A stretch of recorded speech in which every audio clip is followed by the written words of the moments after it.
Malam Jumat Kliwon selalu membawa hawa yang berbeda. Angin berhembus lebih dingin, suara jangkrik terdengar samar, dan desa seakan tertelan sunyi yang mencekam. Di sebuah desa terpencil, ada satu tempat yang selalu dihindari saat malam tiba, rumah megah milik Nyai Renggo. Wanita kaya raya yang kematiannya menyisakan misteri. Tak ada yang tahu pasti dari mana kekayaannya berasal. Namun bisik-bisik warga mengatakan bahwa ia telah menyerahkan jiwanya pada penguasa dunia gaib. Dan kini, meski rumahnya telah lama kosong, setiap malam Jumat Kliwon, suara ketukan masih terdengar dari dalam tanah, pertanda bahwa perjanjiannya belum benar-benar berakhir.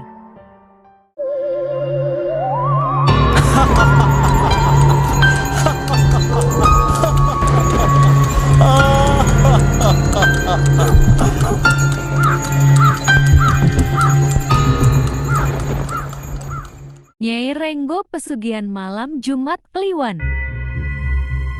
Di suatu desa di Jawa Tengah, hiduplah seorang wanita bernama Nyai Renggo.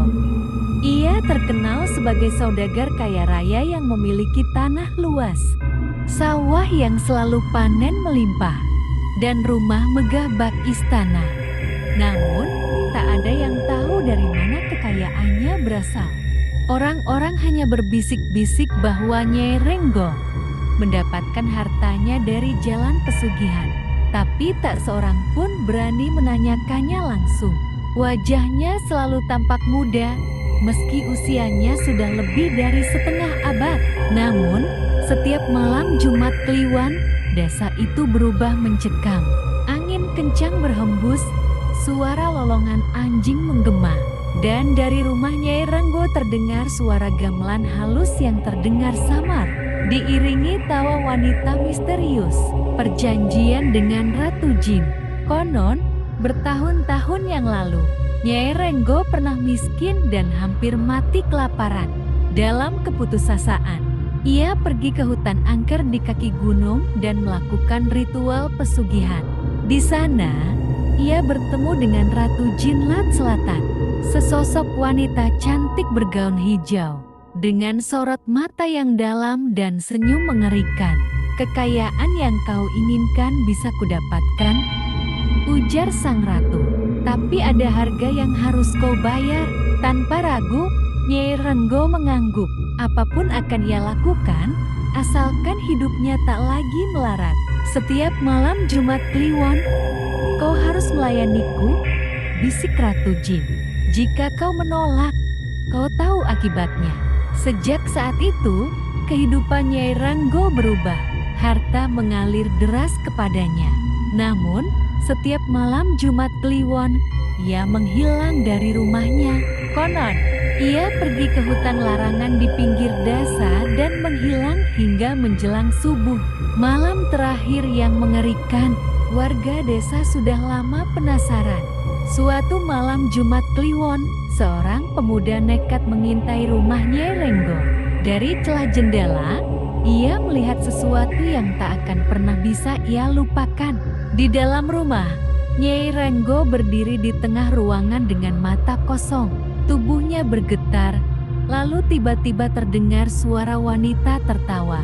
Tapi mulutnya tetap tertutup. Bayangan hijau kehitaman muncul dari cermin besar di hadapannya, membentuk sosok Ratu Jin dengan mata menyala merah. "Sudah waktunya, Renggo," suara itu bergema.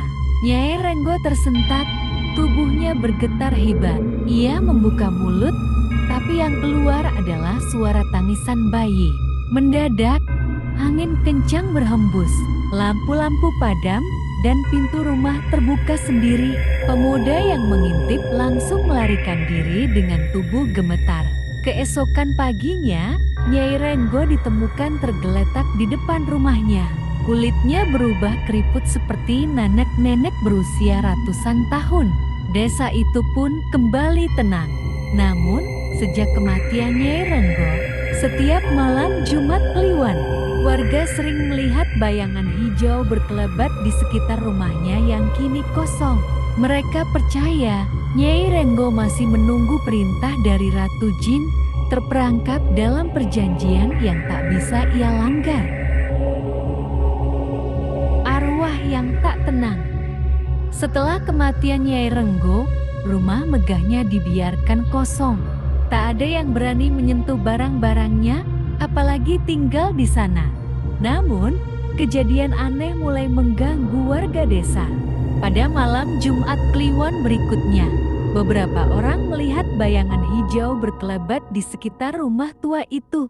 Beberapa pemuda yang penasaran mencoba mengintip dari luar pagar. Saat mereka menatap jendela rumah, sosok wanita berambut panjang dengan mata kosong menatap balik. Mereka berlari ketakutan, tapi suara tawa mengerikan mengikuti mereka sampai ke rumah masing-masing. Kutukan pesugihan. Seorang dukun desa bernama Mbah Wirya memperingatkan warga bahwa arwah Nyai Renggo tidak tenang. Perjanjiannya dengan Ratu Jin belum selesai. Katanya, ia masih terikat, jiwanya tidak bisa pergi begitu saja. Mbah Wirya bersama beberapa warga berani memasuki rumah tua itu untuk melakukan ritual pembersihan. Begitu mereka masuk, udara mendadak dingin, bau busuk menyengat, dan suara gemelan samar terdengar dari dalam rumah. Meskipun tak ada alat musik di sana, saat mereka melangkah lebih dalam, cermin besar di ruang tamu tiba-tiba bergetar. Dari dalam cermin, bayangan hijau muncul perlahan. Sosok Nyai Renggo dengan wajah mengerikan, kulitnya penuh retakan, matanya hitam legam, dan mulutnya tersenyum lebar, lebih lebar dari manusia normal. Kalian tidak seharusnya datang ke sini. Suara parau itu menggema di ruangan. Lampu-lampu gantung berayun sendiri. Suara ketukan terdengar dari dinding. Lalu tiba-tiba cermin itu meledak berkeping-keping. Malam penuh teror. Salah satu pemuda yang ikut, Joko, berteriak histeris. Tubuhnya kejang-kejang, dan dari mulutnya keluar suara wanita yang bukan miliknya. Aku belum selesai. Aku belum selesai. Mbah Wirya segera membaca doa-doa dan menyiramkan air kembang ke tubuh Joko. Pemuda itu tersadar, tapi matanya masih penuh ketakutan. Aku melihatnya. Aku melihat Nyai Renggo berdiri di dalam cermin. Di belakangnya, ada sesosok wanita berbaju hijau dengan tangan penuh darah. Mbah Wirya mengangguk pelan. Itu Ratu Jin Lat Selatan. Ia belum membiarkan Nyai Renggo pergi. Mereka pun memutuskan untuk meninggalkan rumah itu. Tapi sebelum keluar, Joko melihat sesuatu yang membuatnya hampir pingsan. Di sudut ruangan, terdapat bayangan hitam besar yang mengintip dari kegelapan. Dengan sepasang mata merah membara. Malam itu, seluruh warga desa tidak bisa tidur nyenyak. Lolongan anjing terdengar tanpa henti. Dan beberapa orang mengaku mendengar suara langkah kaki di atap rumah mereka. Dan di rumah tua Nyai Renggo, suara ketukan terdengar di jendela setiap malam Jumat Kliwon. Pintu menuju dunia jin. Setelah kejadian mengerikan di rumah Nyai Renggo, warga desa semakin ketakutan. Setiap malam Jumat Kliwon, suara-suara aneh masih terdengar dari dalam rumah kosong itu. Beberapa orang yang nekat lewat mengaku melihat bayangan wanita berdiri di jendela dengan mata hitam legam. Namun, teror tak berhenti di sana. Joko, pemuda yang sempat dirasuki di rumah itu, mulai mengalami kejadian aneh. Setiap malam, ia bermimpi berada di lorong panjang yang penuh cermin. Di ujung lorong, ada sosok Nyai Renggo berdiri, tersenyum mengerikan sambil berbisik, "Bantu aku keluar, aku belum selesai." Saat terbangun, Joko selalu mendapati tangannya penuh pasir basah, seperti habis menggali sesuatu. Pintu gerbang ke alam lain. Mbah Wirya akhirnya memutuskan untuk melakukan ritual besar untuk menutup gangguan ini. Bersama beberapa warga, ia kembali ke rumah Nyai Renggo, membawa sesajen dan doa-doa khusus. Saat mereka mulai membaca mantra, tiba-tiba angin kencang bertiup dari dalam rumah. Udara berubah dingin, bau amis darah tercium, dan suara langkah kaki mulai terdengar di lantai atas. Meski rumah itu kosong, tiba-tiba salah satu warga berteriak, "Lihat, cerminnya!" Cermin besar di ruang tamu yang sebelumnya hancur kini kembali utuh. Namun, permukaannya bergetar seperti air. Dan dari dalamnya, muncul tangan keriput Nyai Renggo yang mencoba keluar. "Tolong aku." Mereka tidak membiarkanku pergi. Suaranya serak dan menyayat hati. Namun sebelum siapapun bisa beraksi, sepasang tangan hijau kehitaman keluar dari dalam cermin, menarik tubuh Nyai Renggo kembali ke dalam. Suara jeritanya menggema, diikuti suara tawa wanita lain yang lebih menyeramkan. Cermin itu kemudian pecah berkeping-keping, menghamburkan serpihan kaca ke seluruh ruangan. Kutukan yang belum berakhir. Setelah kejadian itu, rumah Nyai Renggo akhirnya dihancurkan oleh warga. Mereka berharap dengan menghilangkan bangunan itu, kutukan akan ikut musnah. Namun, di tanah bekas rumah tersebut, tak ada satupun tumbuhan yang bisa tumbuh. Bahkan, orang yang lewat masih sering mendengar bisikan, "Aku belum selesai."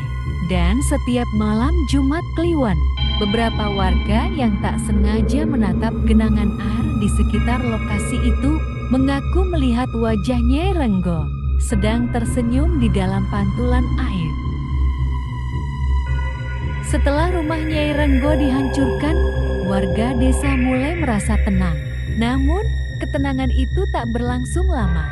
Setiap malam Jumat Kliwon, suara ketukan misterius terdengar dari tanah bekas rumah itu.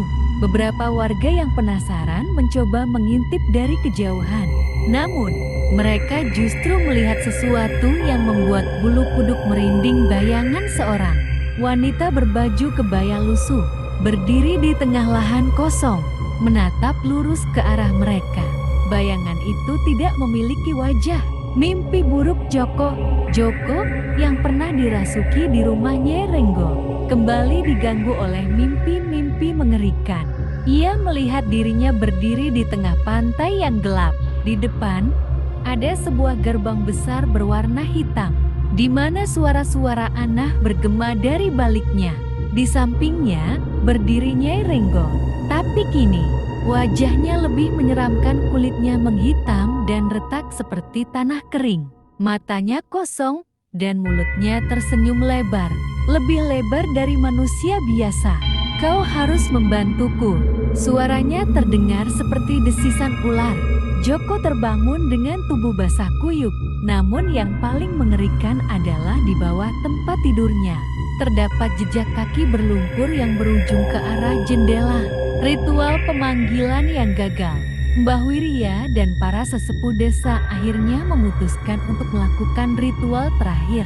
Mereka percaya bahwa arwah Nyai Renggo masih terperangkap di antara dunia manusia dan dunia jin. Tidak bisa pergi karena perjanjiannya dengan Ratu Jin belum benar-benar berakhir.